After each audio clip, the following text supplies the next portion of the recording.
Shalom pessoal, saudações de paz a todos. Estamos aqui para a gravação de mais um episódio e no episódio de hoje falaremos sobre conhecer as Escrituras e ter o poder do Espírito são duas coisas diferentes. Você já se perguntou o que Jesus disse aos seus 11 discípulos quando, após a sua ressurreição, lhes abriu o entendimento para compreender as Escrituras? Em Lucas capítulo 24, verso 45. Esses homens estavam com Jesus há mais de 3 anos, ouvindo seus ensinamentos, conversando com ele em particular sobre a palavra, ouvindo seus debates com os líderes religiosos. Mas aquele dia era diferente. Agora, suas mentes estavam abertas e, mais do que nunca, a palavra se revelava diante deles. Certamente agora, eles estavam prontos para serem suas testemunhas, proclamando a mensagem de arrependimento e perdão de pecados, começando em Jerusalém. Certamente agora, eles estavam prontos para ir e fazer discípulos às nações. Mateus 28, verso 18 a 20. O que mais eles precisavam? A resposta pode ser dada em uma palavra: poder. Jesus lhes disse: vocês são testemunhas destas coisas. Eu lhes enviarei o poder que o meu Pai prometeu, mas fiquem na cidade até que sejam revestidos de poder do alto. Lucas 24, 48 e 49. Veja também Atos capítulo 1, verso 4, verso 5 e verso 8. Os discípulos não poderiam sequer começar a cumprir a grande comissão sem o poder de Deus. O conhecimento profundo e prático da palavra por si só não era suficiente. Eles precisavam ser batizados no Espírito Santo, precisavam de unção. Paulo também compreendeu isso e ensinou escrevendo: irmãos, quando fui ter convosco, não fui com discursos eloquentes, nem com muita sabedoria para vos anunciar o testemunho de Deus. Pois, enquanto estive convosco, decidi não saber coisa alguma, a não ser Jesus Cristo, e este crucificado.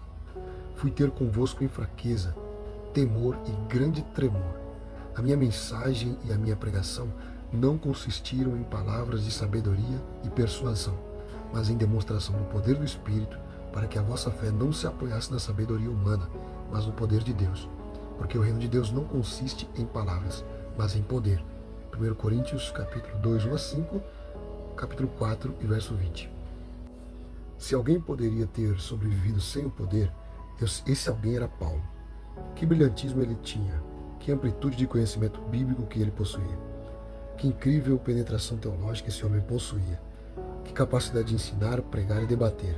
Mas não, tudo isso não era suficiente. Ele também precisava do poder.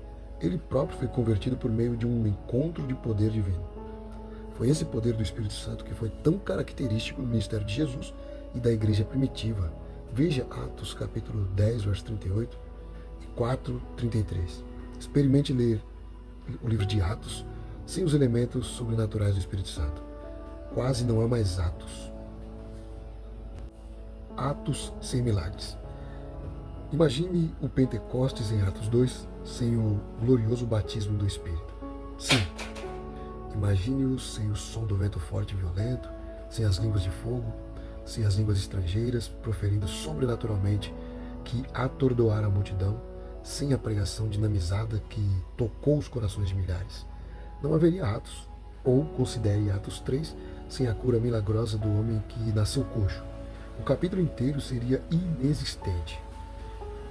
Capítulos após capítulos em Atos, a história é a mesma. Retire a obra sobrenatural do Espírito, cura e libertação de demônios, falar e liderar, mover e abalar.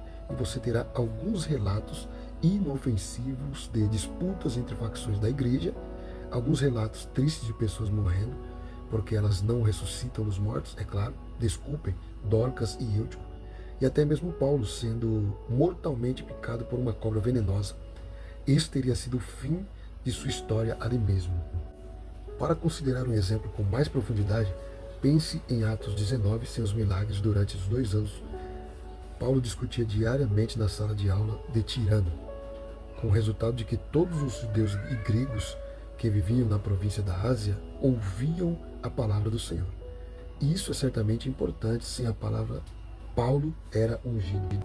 Lucas registra: alguns judeus que andavam por aí expulsando espíritos malignos tentavam invocar o nome do Senhor Jesus sobre os endemoniados. Diziam: Em nome de Jesus a quem Paulo prega, eu ordeno que saiam.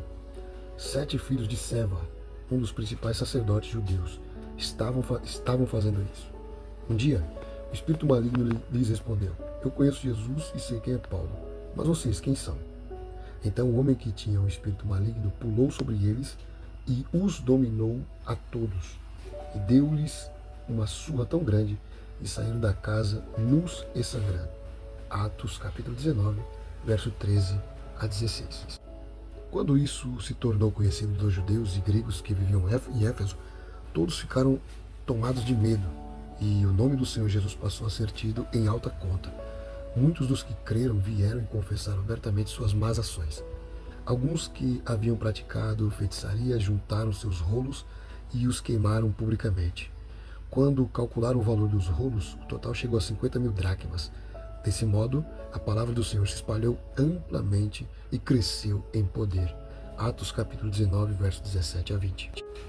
O exorcismo fracassado de um demônio que testificou o poder do nome de Jesus e a autoridade espiritual de seu servo Paulo impactou toda a cidade, levando ao arrependimento em massa e à confissão pública. Ensinar a palavra não bastava, era preciso poder também. Essa é a mistura perfeita, a palavra e o Espírito trabalhando como um só. Isso ajuda a explicar a repreensão do Senhor aos saduceus em Mateus 22, 29. Vocês estão em erro, pois não conhecem as Escrituras nem o poder de Deus. Conhecer tanto a palavra de Deus quanto o poder de Deus são essenciais para a solidez espiritual e um ministério frutífero. Conhecer um sem o outro leva a erros extremos. Não conhecer nenhum dos dois é fatal.